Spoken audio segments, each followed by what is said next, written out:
Yes, baada ya kikao kizito kufanyika kati ya klabu ya Yanga na bodi ya ligi, sasa CEO wa bodi ya ligi Almas Kasongo, baada ya kumalizika kwa kikao hicho, amezungumza na waandishi wa habari kuhusiana na kile ambacho kimejadiliwa katika kikao hicho.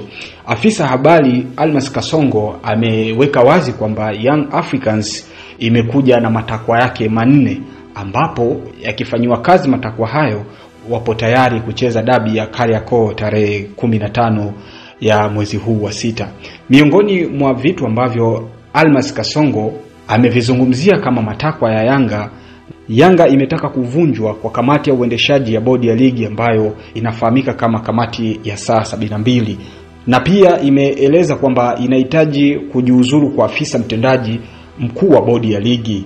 Pia takwa lingine la Yanga linadai kwamba kujiuzulu kwa katibu mkuu wa TFF, pia bodi ya ligi iwe huru. Hayo ni matakwa ambayo yamewasilishwa hii leo na klabu ya Yanga. Yakifanywa kazi basi tunakutana kwa Mkapa. Licha ya matakwa hayo ya klabu ya Yanga, Almas Kasongo amethibitisha kuwa mchezo wa tarehe 15 kati ya Yanga dhidi ya Simba ratiba yake iko pale pale na maandalizi yanaendelea kufanyika kunako mchezo huo wa tarehe 15.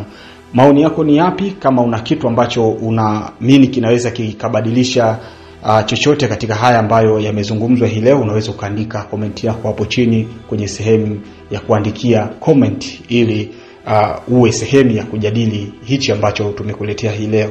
Mimi ni Mrisho Wise na asante kwa kuifuatilia Wise TV Plus.